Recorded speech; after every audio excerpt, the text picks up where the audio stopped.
Hi, welcome back to ODE YouTube channel. Today we are going for another portable ink bottle. So let's see. If you usually like the videos that I make, please don't forget to like and subscribe. Today's bottle we are seeing is the one from Visconti, and it's called the Visconti Travelling Inkwell. This one was bought from Fontoplumo. Now let's see what we have here. We open these and we have first, sorry, I hit the camera, I'm always doing that. We have a very, and let me emphasize the very large instruction leaflet. Then we have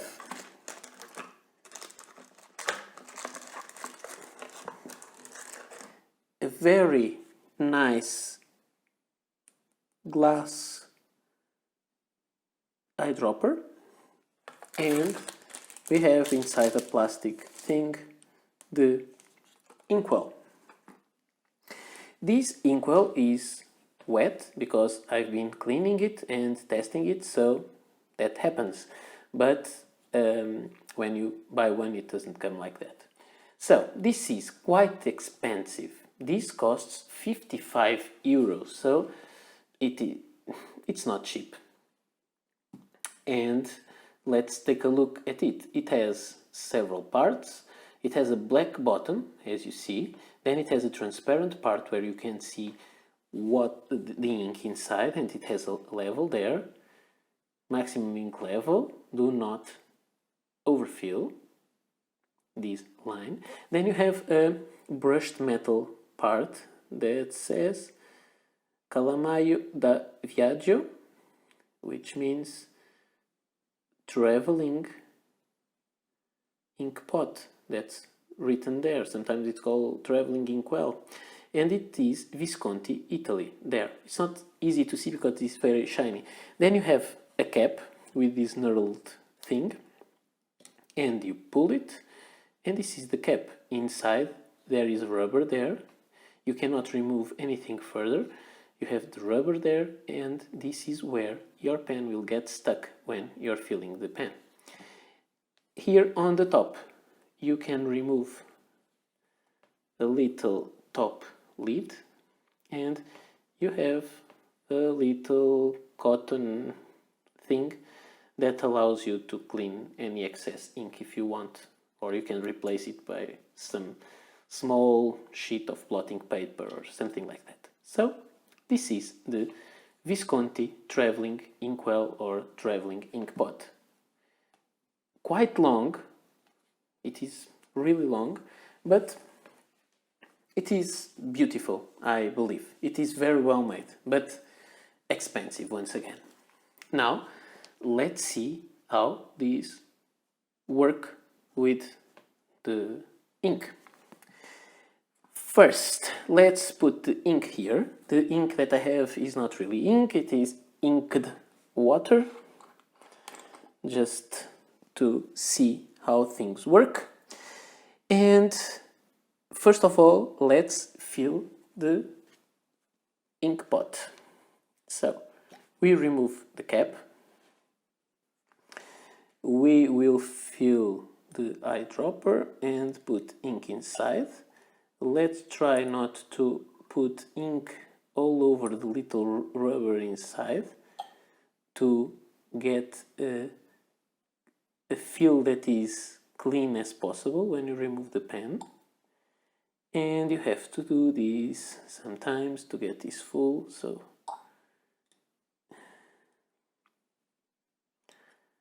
oops, I am too clumsy to do that. If this was ink, it would be bad.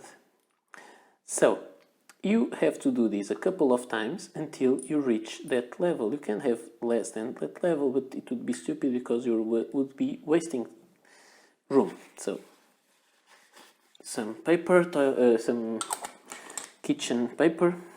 Now here it is. You are beneath the level. this level that is marked there, I measured it and it was 6 milliliters. So it's nice, it's not a lot, but it is nice to... It is enough to fill some pens a couple of times. Now, what you need to choose your pen. I have here a selection of pens to see which will fit. Let's take this out again. You have no instructions of the size of the pens that will fit, so you have to try or check online or ask your favorite reviewer if your specific pen will fit, if you know, if he has one to test. So if you have an idea, please, if you want to ask some question, please ask me, because maybe I can try it for you. First is a Kaweco Lilliput. It doesn't fit in place, it goes all the way, so it's not good for this. Then we have a Kaweco Dia, which has a larger section and it fits. So the Kaweco Dia is a good pen to use with this Inkwell. And this means every pen bigger than that, until a certain limit, will fit. This is the Pelikan M800.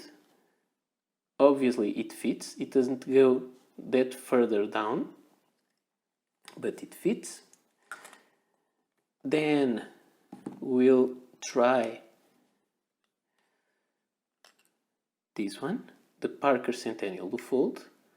Obviously it fits, and you can fill cartridge converter, not cartridge but converter pens and piston fillers and vac fillers. I have here a vac filler, and this is the pen it was made for, I guess, the Visconti Homo Sapiens, and it fits very snugly. And let's go for a final one, the Montblanc 149, the big one, and it fits. It doesn't fit very deeply because it is a big pen, but you can see the tip of the nib there, so it fits. Now what I'm going to do is take this all out of place and try to fill two pens to show you. And here we have our Inkwell, and we have two pens to show you the filling of them.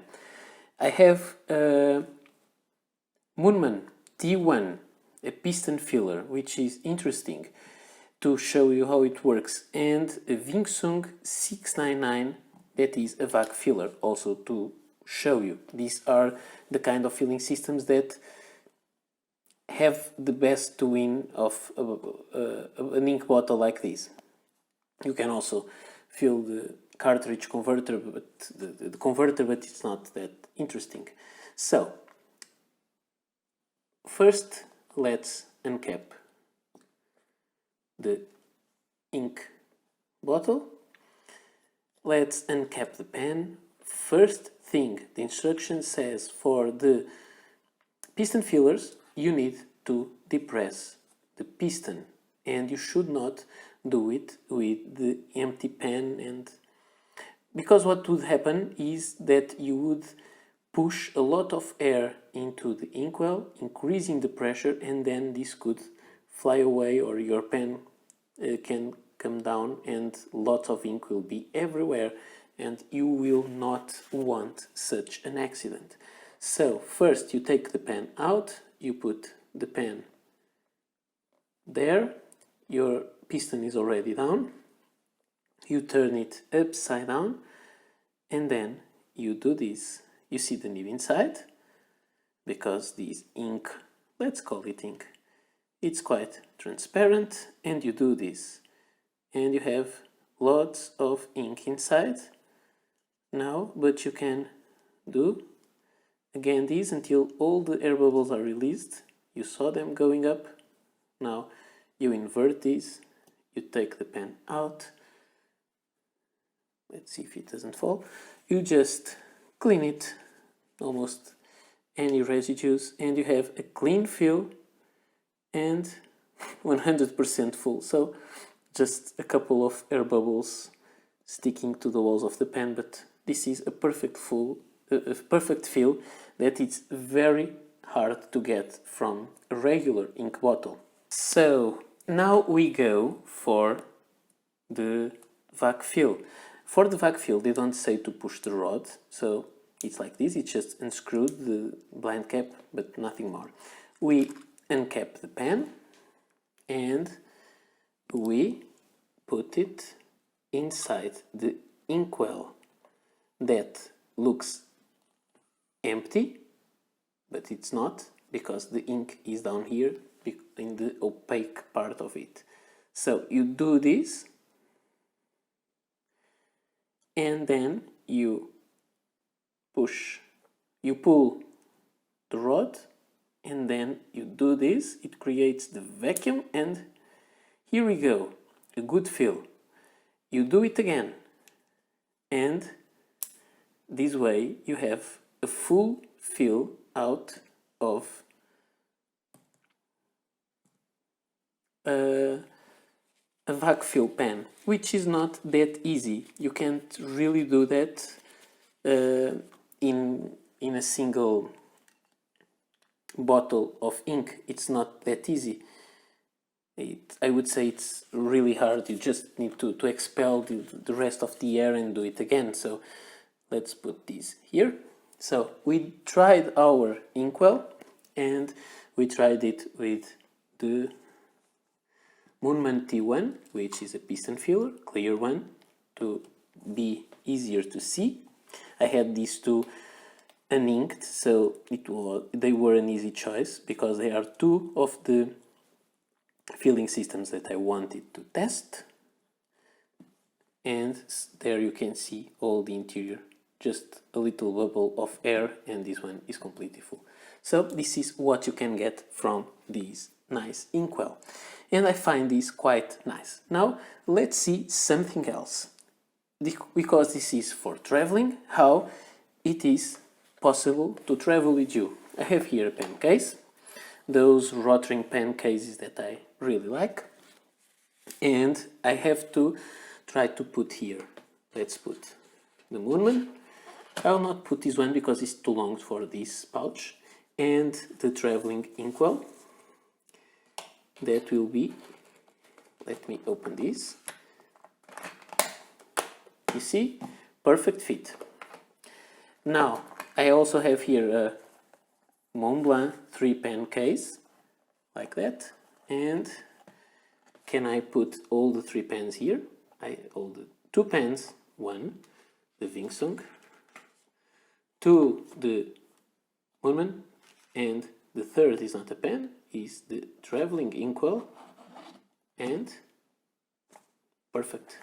You can have the 3 inside, and it has the same thickness as if you were just bringing 3 regular pens. So this inkwell is very well made. It is very pleasant to the eye, very beautiful, thin, it fits on pouches. However, it is 55 euros, quite expensive. But if you want something that works and keeps your hand clean, and it's easy to take and fill your pens anywhere, this is the way to go. So this is all that I had to show you today. I hope you liked the video, you found it useful, and see you next video. Bye.